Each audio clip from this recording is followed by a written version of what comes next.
All right, so I want to get to this, Leroy. So Giannis Antetokounmpo. What about him? I'm mad at him. All right. So I tuned in yesterday. Well, I should say I tuned in. I got hooked into an article. He did an interview in Greece. Did you see this, Robbie? Yes, I did see this. Okay. So this viral quote that went around that he was talking about, he was talking about conversations he had with Kobe about sacrificing for championships. He was talking about he doesn't care if he's the best player. He said, if I got LeBron, KD, and Davis to all come to Milwaukee, I wouldn't care if I'm the top player or the fourth player on the team. I just want to win. I mean, listen, they ain't coming to Milwaukee. All right, I just want to let you know that, Giannis. And I want to put a caveat to this. I don't know if you can't have hot takes with caveats. Well, hear me out on this. I read this via Google Translate because it was in Greek. So, translation. Oh, wait, you're getting mad. Yeah. Not even at what he said, but at what somebody translated him saying. Right. But maybe it's spot on. I don't know. So I read. He may or may not have actually said this. He may have said something like this, but if he said it like this, I'm pissed. So Giannis, who's talking about all winning, I'm going to give up everything for winning. I care about sacrificing to win. Great. Okay, cool, Giannis. But then this Why are you getting irritated by Giannis saying that? I'm not. That I'm fine with. That's great because you want to know that sets up for Miami. Unfortunately, here's something that, goes counter to what he's talking about, which is he's cranking up the excuse machine off this loss in the bubble last year. Because he said, and I quote via Google Translate from Greek, so I don't know if it's spot on, but here's the quote that was in there. He says, in the bubble, things were difficult. On TV, it looked nice, but you listen to everything. There was no energy. There were no fans. We did not have the advantage we fought for. And at the end of the day, we were all there, so there can be no excuse. But at our headquarters, we would have had better chances. I believe that. So he says no excuses. But that's accurate. Is it not accurate? I don't know if it's accurate. Wait. I don't know. Every team. No. Here. I don't think he's trying to say that if they would have had normal circumstances, they would have won. What he's saying is you fight all year for home court advantage and you don't have one. No. Here's the thing. You can't say there's no excuse and then hit me with an excuse. That's A1 rule number 1. All right? And so if this was said, because again, I translated it with Google Translate from Greek. If this was said the way it is said, that's low rent, Leroy. You want to know why? You want to know why? Because he was you want to know what there's no advantage of? Giannis Antetokounmpo himself, he was swept by the Miami Heat. His team was gentlemen swept, but he himself didn't get a game against them. So I don't want to hear it from Giannis Antetokounmpo about, if we would have had this, if we would have had that. No, bro. Hey. No. So you're saying, let's be clear. You're saying because of this recent interview, you don't want him. I'm saying big turnoff. That's not big what turnoff. I asked you. What I would like him to say is, for all this, for all this talk that he has respect for Bam, has respect for Heat culture, has respect for, don't just dismiss the Heat kicking your ass. Here, right? question, just out of curiosity.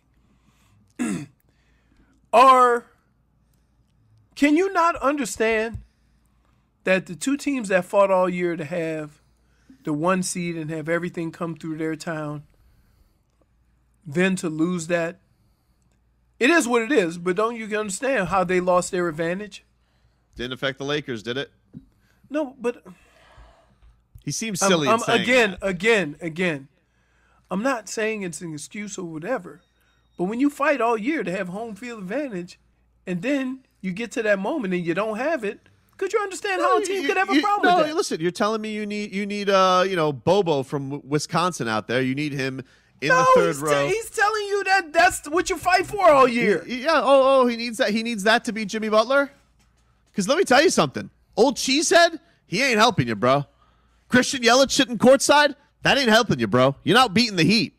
You want to know why you lose to the Heat every time? Because they got the formula to beat you.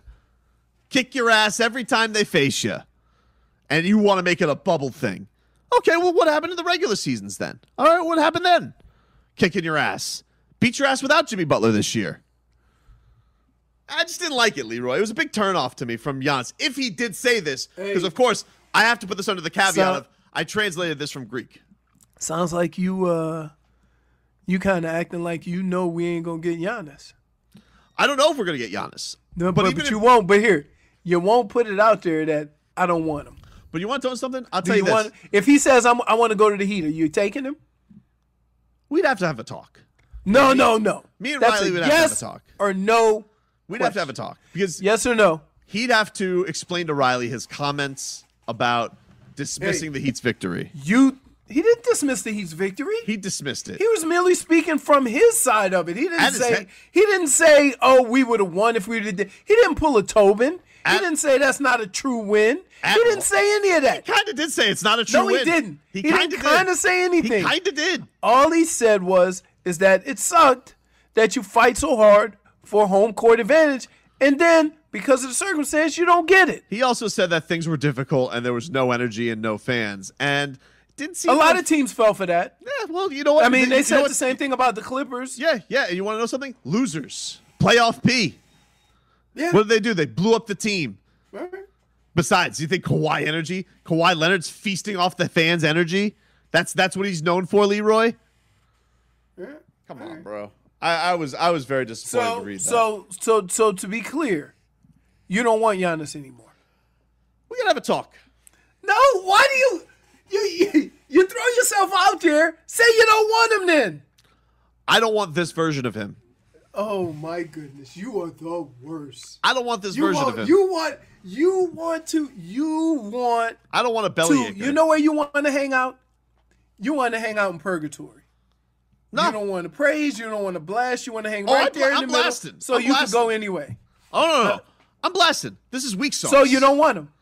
Didn't say that. I'm upset with his comments. But if he said, I'm signing with the Heat, you're all in. Here's the thing. If he signs with the Heat, we'll fix this out of him. Because you want to know something? There are no excuses. You have Eric Spoelstra up there with no Goran Dragic and no Bam saying, oh, we have enough. We have enough, which is ridiculous.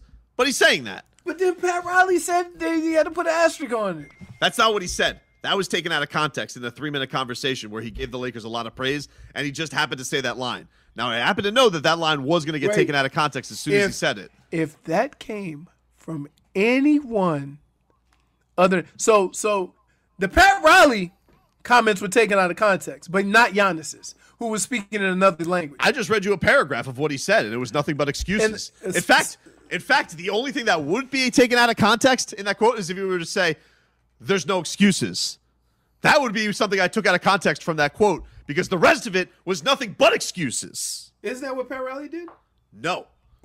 They ran with the thing that was out of context in the context of what he said. Everything that he said in context here is an excuse. If I were to take something out of context in this, it would be, there's no excuses. That would have been saying, oh, wow, Giannis said they lost to the Heat last year. No excuses. I would have taken that out of context because if I would have gone with my Google Translate Greek, would have went back to the interview and would have said what he said, I would have realized, whew, a lot of excuses here from the old Greek Meek. Oh, nickname. Huh? So, but you want him. You still want him. Well, we got to have a talk. You know, we'll talk. We'll talk. Oh, boy. You're in purgatory. You're no angel. You're no devil. Right in the middle. I'm just adorbs. Sometimes I'm naughty, sometimes I'm nice. One scoop of adorable. When he says that, we just keep it moving. Don't even comment. Time to get to our favorite Wednesday game. Rats off a ship. There can be no purgatory in this game. You're either on the ship or you're off the ship. Rats off a ship is next.